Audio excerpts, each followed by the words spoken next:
Hey there, thanks for watching. My name is Christiana and my channel is Well Behaved Wallet, where we talk about mindset, motivation, and making or saving money. I believe that your wallet is a window to your world, for better or for worse, and my mission is to help you feel good about your finances. Today I am super excited to be participating in this collab series called What I Learned from my first fill-in-the-blank FinCon, and I say thank you to Julia from City Girl Living on a Budget for inviting me to participate. I will link all the other collab video or collab channels in the down box, in the information box below. I know for sure that Rachael Lyn and Jen from the Budget Bounce have made videos, and I'm super excited to watch their videos and see what they have to say about the conference. So if you don't already know, FinCon is a conference that explores the connection between money and media. It's been going for about 10 years now, and there were close to 2,500 people that came to the conference. This year it was held in Washington, D.C. And this was my first time attending, and so it was at the beginning of September, and we've had some time to sort of process, and I'm excited to come to you with 5 things that I learned from attending my first FinCon. So this is a cool little swag t-shirt that they gave us, and it came in V-neck, which I love. So that is kind of a reminder of the good time that we had. So without further ado, here are the 5 things. So thing number 1 would be to stay on property. Usually they will reserve a block of rooms at the hotel or the center where it's being held. I think next year it's going to be in California because I think they alternate coasts. This year it was on the East Coast. Next year it's going to be on the West Coast. So I don't know. I think they'll probably designate a few different hotels. Not really sure. So Julia and I were roommates this year, and it was an amazing experience, and she was an awesome roommate, and it was really exciting to get to know her and spend time with her. However, so we were in an Airbnb, and it was cheaper to stay there for sure, so the savings were immediate. We both kind of, I think, would say that staying on property has the benefit of allowing you to meet people in those kind of casual, off-guard, unguarded moments when you're waiting at the elevator, when you're maybe getting coffee. And it's just easier to make it to networking events, to spend more time there on property. Tip number 2 would be use the buddy system. So Julia and I were roommates, but at the beginning of the year we were kind of messaging back and forth because we both had YouTube channels, and we kind of like commented, and then I think she actually invited me to join a Facebook group. So if you're not a member, if you have a YouTube channel and you'd like to be invited to the Facebook group, leave me a comment below and I'll send you an invite. So she invited me to join a Facebook group, and that's kind of like how we were able to develop a deeper sort of connection relationship. And so in that we were kind of messaging back and forth, and we both were thinking about going to FinCon this year. It was both of we'd never been before. And eventually it was her actually buying her ticket and saying, let's be roommates, that motivated me to go. And I'm so glad that it did, because it was probably the best thing that I did all year. There are close to 2,500 people that come to the conference, so I would certainly say find a few key people that you either are familiar with or that you know that you can develop deeper relationships with, and then get to know those people, because that way when you leave, you kind of have those key relationships that you can take home with you, and that will encourage you to use what you gained from the conference in your everyday life and bringing it to your business or however you want to apply it. For me, I was really excited again to meet Julia, but also to meet Rachael Lyn from her channel, and then Jen from the Budget Bounce, and also Wendy Valencia as well. It was really encouraging and a lot of fun to get to know those 3 women. And hopefully I would have liked to, if I had followed my own rule number 1 and stayed on property, I would have gotten to know them more.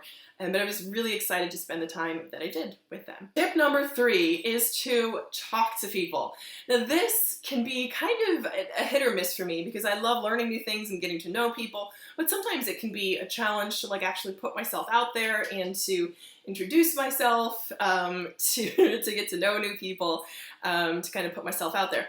But everyone at the conference is given a badge like this, and usually a lot of us we're walking around with these badges. You can kind of tell who in the hotel is here for FinCon. So it's a really easy way to kind of get to know people. And I was that creepy person that would like look at the badge and be like, oh, hey, like I would introduce myself and then look at their badge, because I'm much more of a visual learner. So if I see the name, I'm much more likely to remember it. So that was tip number 3 for sure, is just to talk to people and to take that chance. Have a few sentences about yourself ready to go. For example, hey, my name is Christiana. I'm a YouTuber. I'm here from New Jersey. What brings you here, or what are you hoping to learn, or just something quick and fun and interesting that you can kind of reach out to somebody with. I made some really cool connections. So the keynote speaker this year was Ramit Sethi, the author of I Will Teach You to Be Rich. And I was really excited to meet him because I've been a follower of his for about 8 years. And I stood in line on the book signing to get my book signed. And I just kind of randomly started talking to a guy behind me. His name is Johnny, and his YouTube channel is Johnny Talks, like Money Talks. And I'll send a link to his channel below. It was really exciting to meet him, and that was a fun and interesting connection that I think we both kind of just were talking to each other. I don't think that we would have met ordinarily, but it was really neat to meet under those circumstances. So tip number 3 is, for sure, take a chance and talk to people. So tip number 4 is much along the lines of talk to people. Tip number 4 is take a risk.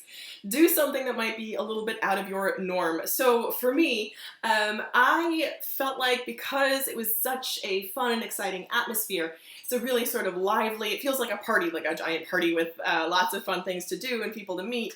I felt like I could just be free to be myself and not have to worry what other people were thinking, because, I mean, come on, most of these people you're not going to see before unless you really want to, and then you can kind of keep in touch with them. So it was a really exciting way to just reach out and take a risk and let all of my personality show instead of kind of trying to censor myself, which I feel like I kind of do on a day-to-day basis. So it was exciting to take a risk and to maybe talk to people that I wouldn't normally talk to look into opportunities that I wouldn't normally look into. So I feel like that was a really exciting thing that I learned as well, that sometimes taking risks pays off. Tip number 5 is to allow yourself some time to process. And this is something that I've kind of learned from other conferences and other events that I've been to, where you're kind of hit with a lot of information all at once. Try to build in at least a couple days to sit down and go through everything you've learned and figure out how it will apply to your life going forward, how you would like it to apply to your life going forward. So I know there are a few of us all together that have kind of set out some goals thinking, oh, next year at FinCon, or by this time next time we all get together, I hope XYZ will be accomplished. And Rachael Lyn was really proactive about this, and she started a mastermind group, so super excited to be part of her group. And I really feel like that is something that came out of that whole idea of processing and taking time to digest what you've learned and figure out how you want it to apply to your life and to your business. So that is my tip number 5, is to give yourself time to process. So those are my 5 tips, 5 things that I learned from FinCon. And if you are at all on the fence about going, like I was at the beginning of 2019, I hope that you will go, because it was 150% worth every dollar that I invested and all the time that I invested as well. So again, I hope that you, if you're thinking about it, that you'll go, and I hope I'll see you next year. As always, I thank you so much for watching, and I hope you'll keep watching. Bye.